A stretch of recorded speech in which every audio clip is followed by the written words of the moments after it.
안녕하세요. 만나서 반갑습니다. 역사가 김영준입니다. 태종실록 제2부 용서받지 못한 자, 태종의 속사정이라는 주제를 가지고 오늘 여러분들과 함께 할까 합니다. 1401년 태종의 시대가 본격적으로 열렸습니다. 지금까지 수많은 난관들을 돌파해온 정치투쟁의 달인, 정치구단, 태종이었죠. 근데 이 태종한테도 굉장히 걱정되는 부분이 하나 있었습니다. 그게 뭐였냐면 자신의 아버지인 태조와의 관계였다는 거죠. 태조는 자신이 철저히 허수아비 신세라는 것을 절감한 이후에 그 조용무 사건이 있었죠, 그죠? 그 이후에 더욱더 아들인 태종에 대한 울분을 키워갔다라는 거예요. 이젠 볼 때마다 더 화가 나는 거예요. 근데 뭐 어쩌겠어요, 그죠? 현실적으로 태조는 자신의 명령을 듣고 움직여줄 신복 하나 없는 그런 처량한 신세라는 겁니다. 게다가 태조를 더욱 괴롭게 한 것이 뭐였냐면은 바로 개경의 싸늘한 민심이었어요. 과거에 태조가 왜 개경을 버리고서 한양으로 갔냐 이거죠. 개경은 왕씨들의 땅이라고 생각을 했잖아요, 그죠? 여기서 뭐 말년에 좋은 일이 없었죠, 그죠? 개경 땅에서 최영 주겠지, 정홍주 주겠지, 그리고 왕씨들을 몰살시키고 자기가 왕이 됐단 말이에요. 그러니 개경의 민심이 자기한테 우호적일 리가 없다라는 거예요. 그래서 한양으로 갔는데 한양에 가서도 별로 좋은 꼴을 못 봤어요. 왕자의 난이 일어나게 되면서 고작 5년 만에 조선 왕실이 다시 개경으로 돌아오게 되었다는 겁니다. 그게 이제 정종 때 있었던 일이었죠, 그죠? 자, 그러다 보니까 이 광경을 지켜봤던 개경의 민심은 정말 싸늘하기 짝이 없었다는 거예요. 한양으로 천도했던 조선 왕실이 그간 콩가루 지방이 돼가지고 부자 간의 형제 간의 고립상쟁을 겪은 후에 불과 5년 만에 개경으로 다시 돌아왔다는 겁니다. 그리고 개경으로 와가지고 여기서 또 2차 왕자의 난이 또 일어났어요. 그러니 여기에 대해서 이제 개경의 민심은 다 이제 뭐라고 수군댔냐면은 저거 태조가 이거 천벌받은 거다 하면서 정말 비아냥 일색이었다는 거예요. 자, 이거는 제가 옛날부터 설명을 드렸던 건데 태조의 정치 스타일이 어땠냐면은 태조는요 정말 여론이나 주변의 평판에 대해서 굉장히 민감한 스타일이에요. 그래서 명문과 절차 이런 것들을 상당히 중요시 여긴다고 그랬잖아요. 그게 태조의 장점이기도 하면서 어떤 면에서 좀 단점도 돼요. 그러니까 태조하고 태종이 제일 큰 차이점이 이거예요. 태조는 일단 명분과 절차를 갖춰놓고 움직인다면은 태종은 기회를 포착하면 일단 일을 저질러요. 저지르고 난 다음에 나중에 거기에 이제 맞춰가지고 명분을 형성시킨다는 거죠. 그게 이제 서로의 차이점이라고 볼 수 있는데, 요거는 어떻게 보면 정치 역량의 차이라고 보는 게 조금 더 정확한 것 같아요. 그러니까 태조가 정치 감각이 전혀 없는 사람은 아니에요. 전혀 없는 사람은 아니지만, 그래도 태종만큼 그렇게 세련된 정치 감각을 가진 사람도 아니라는 거죠. 어쨌든 간에 이제 태조 입장에서는 그런 여론이나 평판에 대해서 굉장히 민감한 스타일이었는데, 그런데 태조가 이제 개경에 오기 싫었는데 어쩔 수 없이 자기도 이제 끌려온 거죠. 왔는데 여기서 이제 개경이 그 싸늘한 민심을 대했을 때 얼마나 창피했겠어요, 그죠? 그 치솟아 올라오는 부끄러움이 말도 못했을 거예요. 아마 모르긴 해도 태조는 사랑하는 이들을 잃은 슬픔 플러스 그리고 이제 진짜 허사위가 되었구나 하는 그 허탈함 플러스 그리고 개경의 싸늘한 민심 이걸 마주한 데서 올라온 부끄러움까지 더해져가지고 아마도 하루하루가 정말 헬이었을 겁니다.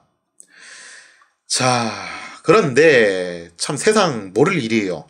그렇게 싸늘하기 짝이 없었던 개경의 민심의 변화가 조금씩 일어나기 시작을 했다는 거죠. 처음에는 이제 개경 사람들은 태조에 대해서 굉장히 이제 비웃는 입장이었죠. 아유 꼴 좋다 이런 입장이었는데 근데 시간이 지날수록 개경의 민심이 정말 뜻밖에도 태조에게 조금씩 동정적으로 변해갔다는 거예요. 하여튼 그 참 세상이 희한하긴 해요. 이거는 현대에도 좀 이제 종종 있는 일인데, 뭐 예를 들면 이런 일이 있죠. 어떤 정치인이 어떤 잘못을 저질렀어요. 처음에 막 이제 비난 일색으로 가다가 또 과도하게 또 그 정치인이 처벌을 받으면은 희한하게 또 여론이 동정적으로 가는 경우가 왕왕 있어요. 그게. 그건 현대에도 좀 이제 볼 수 있는 모습이거든요. 당시에도 그랬던 것 같아요. 그러니까 태조 같은 경우도 그렇게 이제 처음에 개경 사람들이 굉장히 막 이제 비난하고 태조의 이런 처지에 대해서 아이고 저 꽃이다 하면서 비웃는 일색이었는데 근데 이제는 태조에 대해서 조금씩 동정하는 그런 모습으로 바뀌어갔다는 겁니다. 돌이켜 생각해보면 태조는 고려의 장군 시절 나라를 구한 정말 구국의 영웅, 고려의 방패였죠. 하지만 그렇게 꿈에 그리던 왕이 된 이후에는 별로 그렇게 좋은 걸 못 봤다는 거예요. 이제는 권력도 명예도 다 잃고 사랑하는 사람들까지 잃었으니 이거를 좀 이제 안타깝게 여기는 분위기가 형성을 됐다는 겁니다.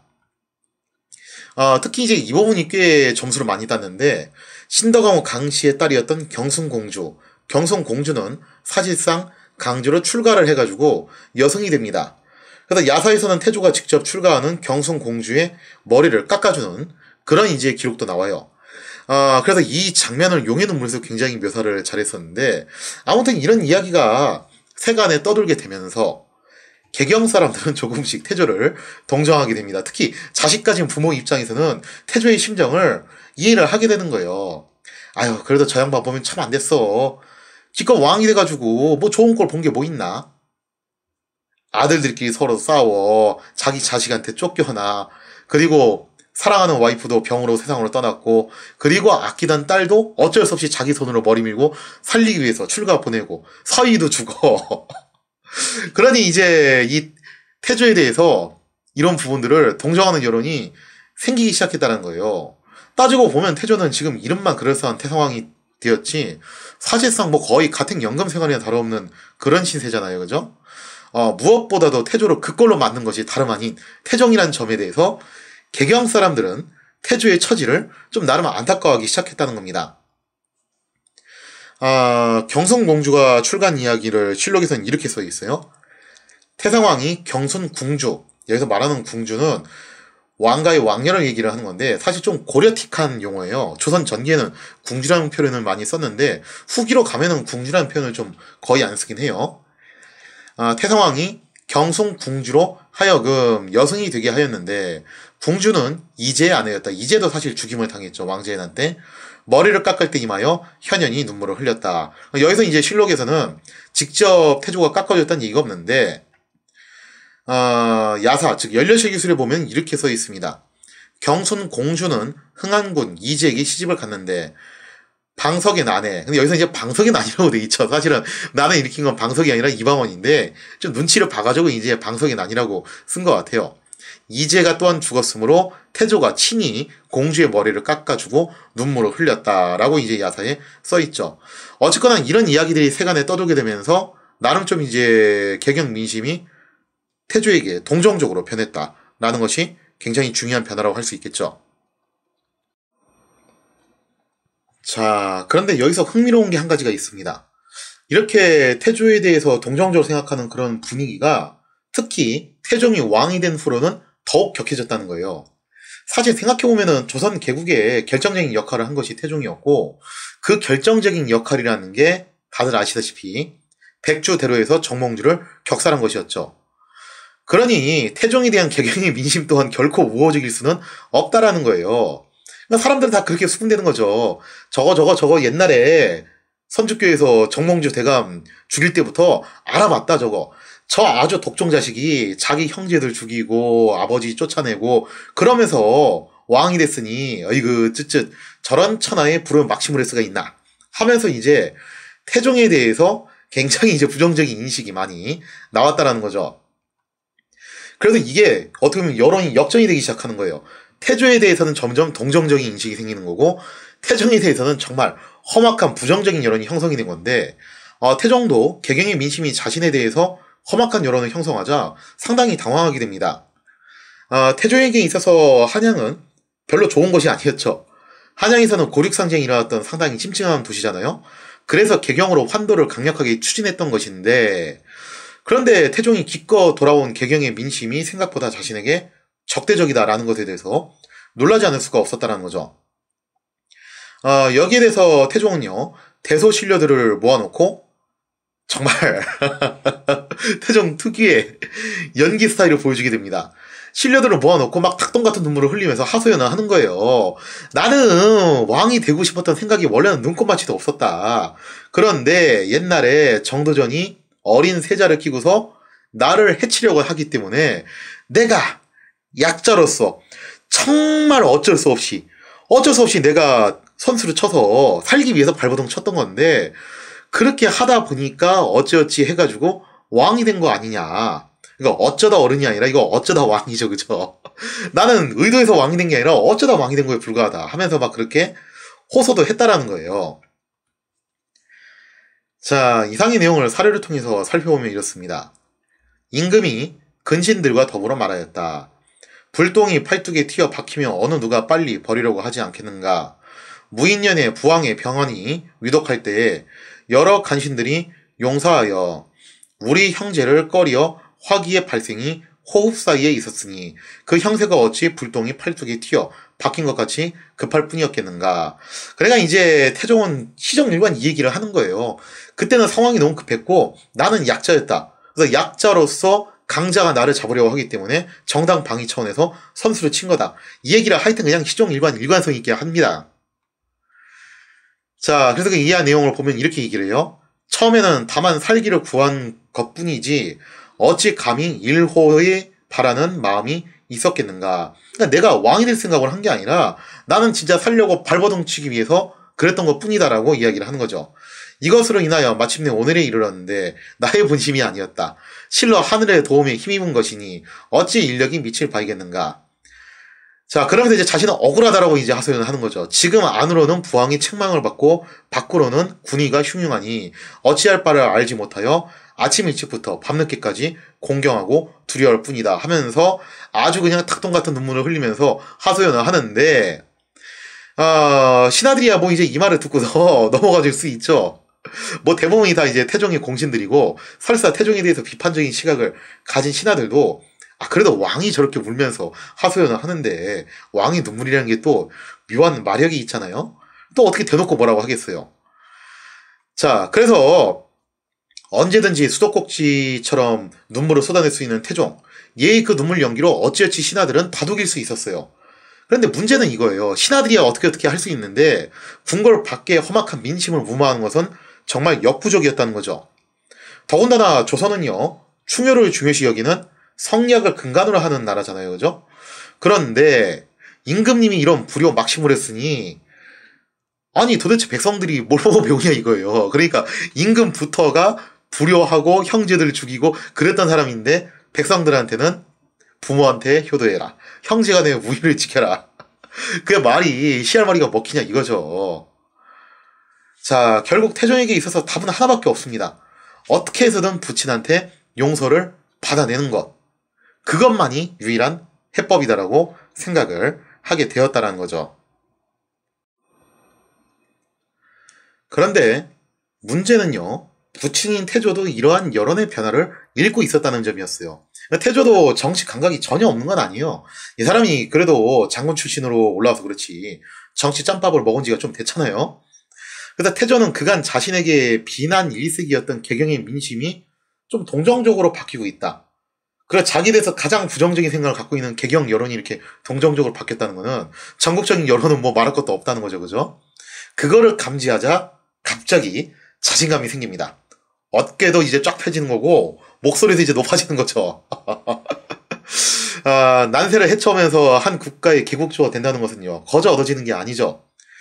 지난 세월의 경험을 통해서 민심을 자신의 편으로 만드는 것이 얼마나 중요한지를 깨달은 태조였어요.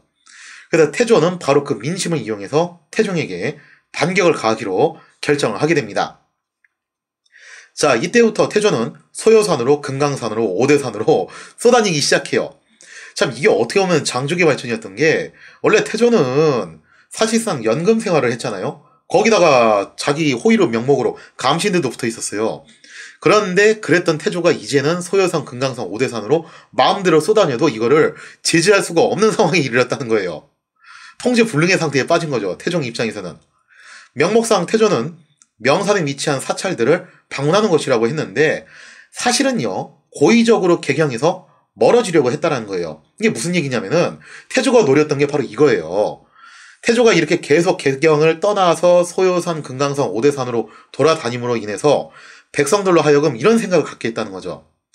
아니 아버지가 오죽 자식고로 보기 싫으면은 저렇게 집 밖으로 나돌아다니겠냐 이거예요. 이런 비판 여론을 형성하게 하는 것이 태조의 목적이었다는 거예요. 그래서 어떻게 보면은 태조는 개경을 떠남으로써 태종을 공경에 빠뜨리는 일종의 심술 전략을 부린 거라는 거죠. 그리고 태종도 이거 알면서 당할 수밖에 없어요. 이걸 못 가게 막으면 막는 대로 그런 여론이 생기겠죠. 아니 아들이 돼가지고 아버지를 저렇게 집안에 가둬둬도 되는 거야? 그러니까 할 수 없이 그냥 다니십시오 하고서 이제 그렇게 했더니 태조가 기회는 이때다 하고서 여기저기 막 다니는 거예요. 그러니까 이건 또 이거대로 백성들이 뭐라고 생각하냐면은 오죽 아버지가 자식 꼴을 보기 싫으면 저렇게 집 밖으로 나가겠냐. 또 이런 여론이 만들어진다는 거죠. 그러니까 태종 입장에서는 이건 진짜 앞도 없고 뒤도 없는 상황인데 그 중에서 태조가 가장 많이 머문 것은 소요산으로 아예 절 옆에 궁궐을 지어가지고 거기에 거처를 하면서 말뚝을 박아버려요. 그러면서 이제 부친인 태조가 자꾸 밖으로 나돌게 되자 태종은 정말 곤혹스러워했다는 거죠. 이거는 용서를 빌려고 해도 도무지 뭐 태조가 개경이 있지는 않으니 어찌할 방도가 없다라는 겁니다. 아니 아빠가 집에 있어야지 좀 어떻게 용서도 빌고 좀 가서 좀 이제 얘기도 하고 그럴 거 아니에요, 그죠? 이건 대화의 기회 자체를 얻기가 힘들다는 거예요. 결국 태종은 직접 소요산까지 가가지고 태조에게 문안을 드리기로 하는데 근데 참고로 태종이 불교를 굉장히 싫어합니다. 태종은 과거 합격자라는 점에서 알 수 있다시피 골수 성리학자예요. 그런 골수 성리학자인 태종이 소요산에 있는 사찰까지 찾아갈 정도로 엄청난 그런 절박한 상황에 놓였다는 거죠. 하지만 소요산까지 찾아온 태종을 본 태조, 정말 반응이 싸늘하기 짝이 없었다는 거죠. 태종은 태조를 위해서 연애를 베풀었지만 태조는 조금 더 마음을 열어주지 않습니다. 하여튼 분위기가 계속 딱딱했는데 여기서 이제 태종은 살짝 용기를 내가지고 아버지한테 그렇게 얘기하는 거예요. 이제 슬슬 개경으로 돌아가시는 게 어떻겠냐. 그러면서 이제 이런 식으로 얘기를 하는 거죠. 아니 꼭 공부를 드리는 것이 이거 소요산이어야 되냐. 개경에서 해도 충분하지 않냐 하면서 태조에게 개경으로 돌아가 달라. 그렇게 이제 간청을 해요. 자, 여기에 대한 태조의 대답이 정말 걸작이었는데 뭐라고 얘기하냐면은 이렇게 돌직구를 던집니다. 태조는 이렇게 얘기해요. 태종한테 야, 너 내가 왜 그렇게 부처를 좋아하는지 아냐?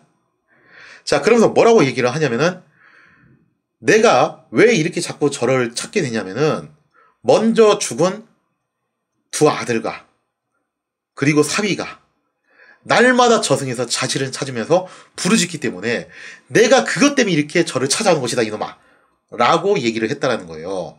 문제는 이 태조의 답변이 단 둘이 있던 자리에서 나온 게 아니라 왕실과 종신들이 전부 동석한 그런 연회 자리에서 나왔다는 거예요.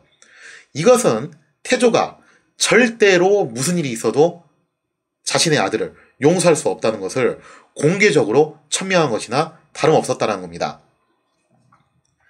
자, 이상의 내용을 사료를 통해서 살펴보면 이렇습니다. 임금이 태성왕을 소요산에 가서 배웠다. 임금이 조용히 헌소하였다. 태성왕과 임금은 술이 거나하자. 자, 이렇게 어쨌든 잔치를 열었죠. 시를 읽고 회답하였다. 시연하였던 종신과 성성린 등이. 그러니까 이제 태종이 직접 말하기 좀 거시하니까 정확하게는 성성린과 종신들의 입을 통해서 물어본 거죠. 태성왕의 환가를 극력 청하였다.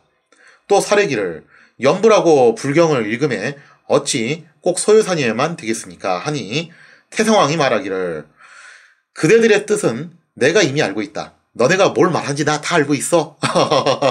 뭔가 좀 약간 심술이 묻어나 있는 문구죠. 내가 부처를 좋아하는 것은 다름이 아니라 다만 두 아들과 이 두 아들이 이방번 이방석을 말하는 거죠. 한 사람의 사위, 이게 바로 이제죠. 경순공주의 남편이었던 사위를 위함이다 하였다라는 말을 이렇게 공개석상에서 대놓고 했다라는 거예요. 자, 이처럼 기껏 태종은 소요산까지 가가지고 부친의 마음을 되돌리기는커녕 오히려 공개적으로 절대 용서받을 수 없다는 면박만 받고 오게 되었다는 겁니다. 이에도 태종은요, 태종한테 이런 얘기도 해요. 요즘 많이 야이신 것 같은데 좀 고기를 많이 드십시오라고 그렇게 이제 권했는데 그랬더니 이제 태조가 뭐라고 그러냐면은 태종한테 이렇게 또 맞받아쳐요. 만약에 너가 불교를 믿으면 내가 한번 생각해볼게. 자기 아들이 불교 싫어하는 거 알고서 또 그런 식으로 이제 얘기를 한다는 거죠. 그러면서 이제 딱 못을 박습니다. 야, 근데 너 딴 건 모르겠는데 불교는 건드리지 마라. 알았지? 그래서 태종이 불교를 굉장히 싫어했지만 어쨌든 자기 아버지한테 용서를 받기 위해서 불교를 또 못 건드려요. 그래서 그냥 엄한 사람이 좀 여기서 고생을 하는데 왕사였던 자초, 그러니까 무학대사 있잖아요. 무학대사만 가지고 들들 볶는 거예요, 태종이. 당신이 좀 우리 아버지 좀 어떻게 좀 가서 설득 좀 시켜봐라. 그러면서 이제 무학대사만 그 중간에 샌드위치를 껴가지고 고생 좀 하게 되죠. 아무튼 이렇게 태종은 즉위 초부터 부친과의 문제로 정말 전국이 꼬여만 가게 되었다는 겁니다. 과연 부자 간의 이 꼬인 관계는 어떻게 풀릴 것인가? 거기에 대한 이야기는 다음 시간에 이어서 계속하도록 하겠습니다.